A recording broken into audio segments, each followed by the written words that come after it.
Bigyan natin ng reaction, opinion ngayon itong post ang balita ngayon. Title, Pilipinas, dapat matutong lumaban sa giyera mag-isa.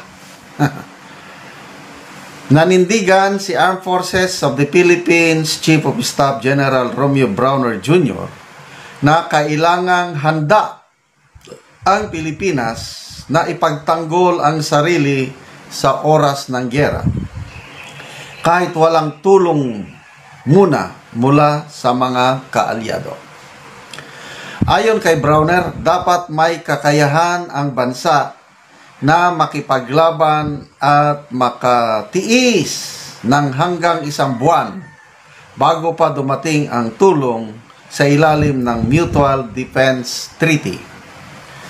Ibinahagi niya ang pahayag na ito kasabay ng pagsisimula ng Ajex Daguitpa War Games sa Camp Aguinaldo, isang malaking exercise kung saan pinagsanib ang puwersa ng Army, Navy, Air Force at Coast Guard bilang bahagi ng paghahanda sa anumang banta ng digmaan. Aminado rin ang AFP na bagamat handa sila sa depensa, kulang pa ang kagamitan at assets upang masaklaw ang buong kapuluan.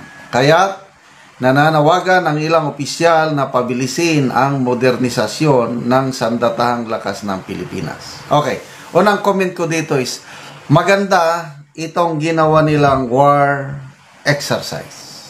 Kailangan natin ito. Halos lahat ng armed forces ginagawa yan, war exercise. Naka-attend ako ng isang war exercise noong 2011, nasa active service pa ako. Inimbita kami doon sa National Defense University sa Washington, D.C. Ang exercise, anti-terrorism. Kasi uso pa noon yung global war on terrorism. So dahil ang Pilipinas, ang armed forces maraming experience sa pakikipaglaban sa mga terrorist. Nag-imbita sila ng mga army officials at isa ko pinadala.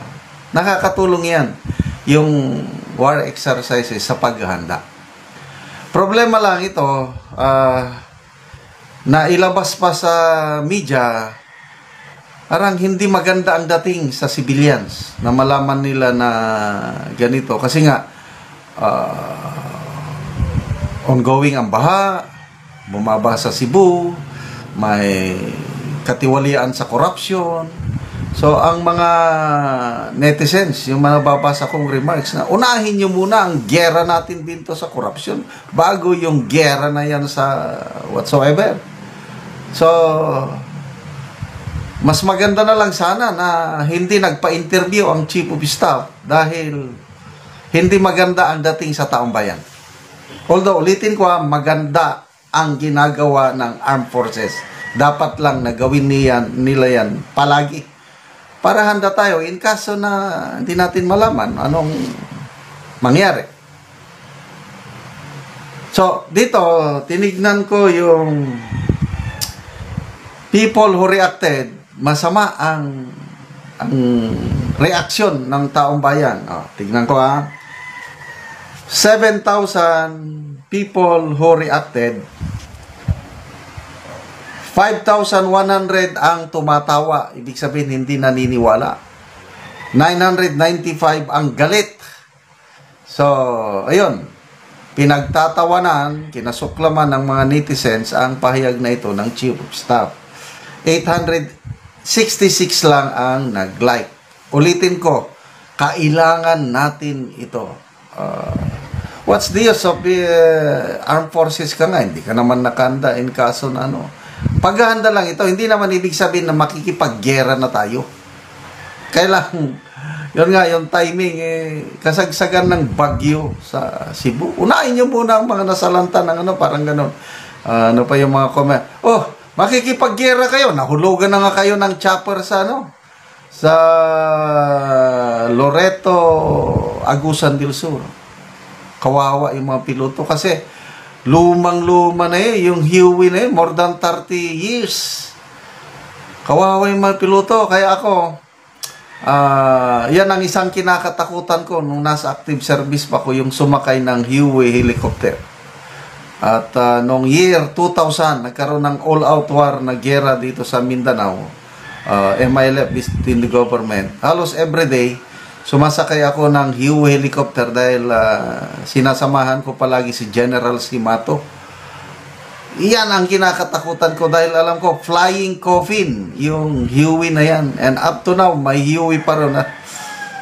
So, paano ka makikipaggera na, example, China, ang tinatarget, pinaghahandaan. Ganun tayo, mga, kaya tama, yung panawagan sa ating administrasyon. I-priority nyo naman, bigyan nyo naman ng pondo ang AFP. Para hindi na maulit yung ganong disgrasya. Kawawa yung mga piloto. Mga comments ng taong bayan, masama. Lex Lap, sabi niya, a good general not only sees the way to victory, he also knows when victory is impossible.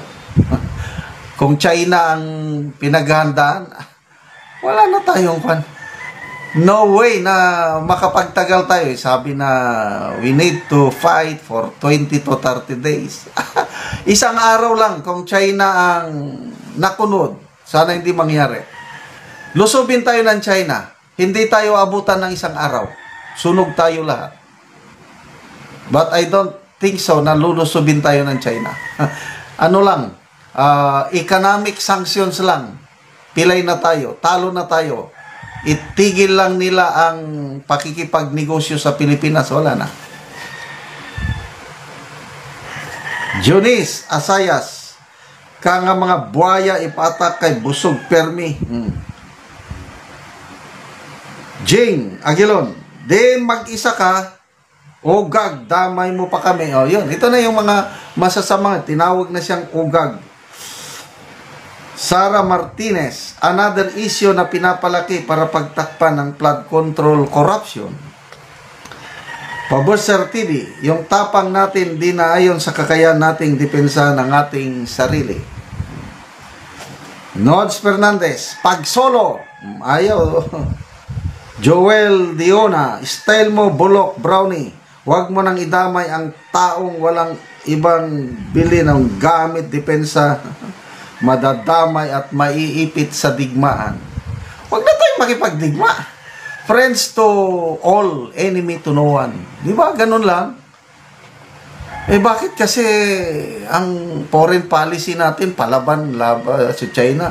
Huwag nating isurrender ang ating mga teritoryo dyan sa West Philippine Sea. But there's a way na huwag nating kalabanin ang China. Usap-usap lang.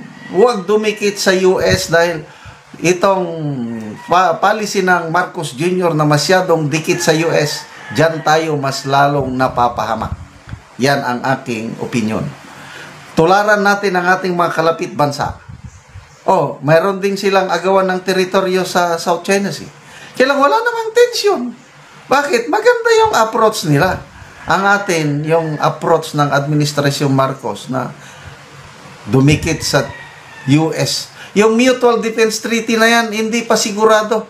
Baka abutin tayo ng taon-taon, hindi pa dumarating ang Amerikano kasi yung magbutuhan pa ang US Congress. 1 month. I don't believe so. Kaya hindi, wala akong tiwala sa US na yan. Natutulungan tayo pagdating sa gera. Hanggang maubos na lang tayo.